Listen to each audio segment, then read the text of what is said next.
इस वर्ष जो है प्रगति पत्रक किस प्रकार से रहेगा, उसमें हमको कौन कौन से नए गतिविधि को शामिल किया गया है, इसको हम देख लेते हैं। नए प्रगति पत्र का प्रारूप जो है आप आ गया है, जून से ही आ गया है, तो उसको किस प्रकार से आपको करना है, किस प्रकार से रहेगा प्रारूप देख लेते हैं। इस वर्ष राज्य से जो मिली आदेश है उसके अनुसार से कक्षा 1 से 12वीं तक के लिए प्रगति पत्र का प्रारूप दिया गया है। तो यहाँ पर आप देख रहे हैं, यह जो है प्रगति पत्रक का प्रथम पृष्ठ है। यहाँ पर लिखा गया है बहुआयामी प्रगति पत्रक। यहाँ पर विद्यालय का नाम, विकास खंड, जिला है, कक्षा है, विद्यार्थी का नाम है, विद्यार्थी आईडी है, दाखिल क्रमांक है, माता का नाम, पिता का नाम, वर्तमान पता, पालक का मोबाइल नंबर और मैं क्या बनना चाहती हूँ ये वाला ऑप्शन दिया गया। लेकिन अगला पेज में यहाँ पर दिया है, इसको देख लेते हैं, ये महत्वपूर्ण यहाँ पर है। यहाँ पर फिर यहाँ पर दिया साइड में भावनात्मक क्षेत्र और साइकोमोटर क्षेत्र। पहले एक साथ सहसंज्ञानात्मक क्षेत्र यहाँ पर दिया रहता था, लेकिन अब उसको यहाँ पर 2 भागों में डिवाइड कर दिया गया है। यहाँ पर भावनात्मक क्षेत्र और साइकोमोटर क्षेत्र, जिसको हम समझ लेते हैं क्या है ये।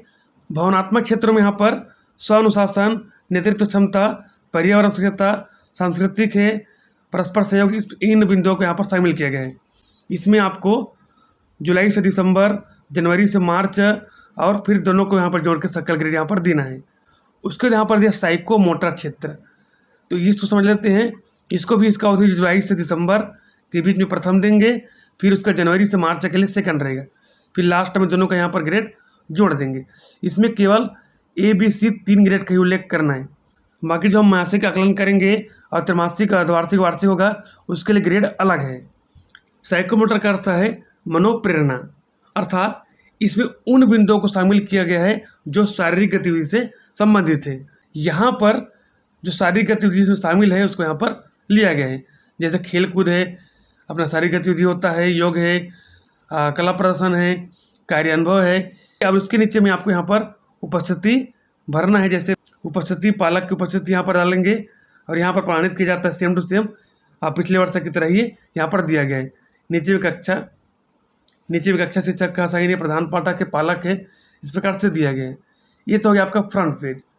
यहाँ पर आप समझ गए होंगे, क्लियर हो चुका होगा। तो नीचे में आपको टेलीग्राम और व्हाट्सएप ग्रुप का लिंक यहाँ पर दिया गया है, उसमें आप शामिल हो जाए ताकि न्यू इन्फॉर्मेशन आपको मिलती रहे। अब यहाँ पर देखेंगे 9वीं और 10वीं का प्रगति पत्रक यहाँ पर दिखाई दे रहा है।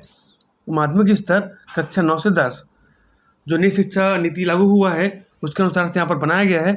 तो यहाँ फ्रंट पेज सभी के लिए समान है। इसमें कक्षा 1 से पूरा 12 तक सबके लिए यहाँ पर प्रथम पेज समान है। सेकंड पेज देखेंगे, इसमें कुछ बदलाव हुआ है। अब यहाँ पर देखेंगे इसमें बहुत कुछ बदलाव दिया गया है। यहाँ पर जो मासिक आकलन है इसका सभी के लिए 25 अंक निर्धारित है, कक्षा 1 से 12 तक के लिए।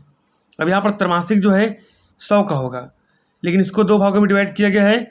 यहाँ पर प्रायोगिक भी डाला गया है, यहाँ पर सैद्धांतिक और प्रायोगिक यहाँ पर उल्लेख किया गया है, अर्थात प्रायोगिक भी यहाँ पर शामिल होगा। फिर इस प्रकार से प्राप्तांक, पूर्णांक, पहले के प्राप्तांक के सेम यहाँ पर 100 अंकों के यहाँ पर हो जाएगा। पहले यहाँ पर सैद्धांतिक होगा, फिर प्रायोगिक का होगा, इस प्रकार से दिया गया है। फिर लास्ट में आप क्या करेंगे, योग करेंगे, प्रतिशत डालेंगे यहाँ पर, फिर कक्षा में स्थान है और पालक का हस्ताक्षर। अब यहाँ पर कुछ नया बिंदु जोड़ा गया है। यहाँ पर देखेंगे त्रैमासिक परीक्षा में उत्तीर्ण है, सुधार की आवश्यकता है, क्या है इसको उल्लेख करेंगे, यहाँ पर श्रेणी लिखेंगे।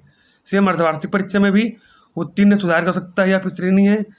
और यहाँ पर वार्षिक परीक्षा में भी किस प्रकार से होगा, उत्तीर्ण है, सुधार की आवश्यकता है, पूरक हुआ, उसका श्रेणी क्या है, और पूरक परीक्षा में क्या क्या विषय सब्जेक्ट यहाँ पर डालने के लिए ऑप्शन दिया गया है, और उसका जो परिणाम क्या रहेगा इस पर, और उसका जो पूरक परीक्षा फल क्या रहेगा, उत्तीर्ण है, सुधार की आवश्यकता यहाँ पर दिया जाएगा। फेल के ऑप्शन नहीं दिया गया है। यहाँ पर लास्ट में हस्ताक्षर, कक्षा शिक्षक, प्राचार्य, पालक, और यहाँ पर को समझने के लिए यहाँ पर सही से सैद्धांतिक है और प्राप्त से प्रायोगिक है, यहाँ पर दिया गया है। 12वीं के लिए भी यहाँ जो फ्रंट पेज है ये जो है सभी के लिए बराबर है, कक्षा 11वीं से 12वीं। अब सेकंड पेज क्या है देख लेते हैं हम लोग। यहाँ पर सेकंड पेज में जिस प्रकार से 10वीं का था सेम उसी प्रकार से इसमें दिया गया है। 25-25 अंकों के यहाँ पर जुलाई, अगस्त, अक्टूबर, नवंबर, जनवरी, फरवरी में मासिक आकलन होगा, और त्रैमासिक, अर्धवार्षिक और वार्षिक जो है 100 अंकों का होगा। ठीक है, सैद्धांतिक है, प्रायोगिक है, उसका योग है, ये पूर्णांक है, ये प्राप्तांक है, इस प्रकार से उल्लेख रहेगा। लास्ट में आपको योग है, प्रतिशत है, कक्षा में स्थान है, पालक का हस्ताक्षर डालेंगे, और 10वीं की तरह यहाँ पर भी आपको त्रैमासिक परीक्षा में क्या रहा, वो उत्तीर्ण है, सुधार कर सकता है, उसका श्रेणी क्या है उल्लेख करेंगे। सेम अर्धवार्षिक में भी उत्तीर्ण हुआ कि सुधार कर सकता है, श्रेणी क्या है उसको उल्लेख करेंगे। यहाँ पर वार्षिक परीक्षा है, उसका वो स्थिति क्या रहा यहाँ पर डालेंगे। और यदि पूरक है तो पूरक का विषय यहाँ पर उल्लेख करना होगा। और पूरक परीक्षा जब होगा तो उसका परिणाम क्या होगा, उत्तीर्ण होगा कि सुधार कर सकता होगा। फेल का ऑप्शन यहाँ पर नहीं दिया गया है। फिर लास्ट में आपको कक्षा शिक्षक, प्राचार्य और पालक का हस्ताक्षर करना होगा। तो साथियों, इस प्रकार से नई शिक्षा नीति के अनुसार से अभी सीजी गवर्नमेंट ने जो आदेश प्रसारित किया है उसके अनुसार से प्रगति पत्र कक्षा 1 से 12वीं तक यहाँ पे किस प्रकार से बनेगा यहाँ हम समझ चुके हैं। तो आशा करते जानकारी आपको अच्छी लगी होगी। यदि अच्छी लगी तो सपोर्ट जरूर करेंगे।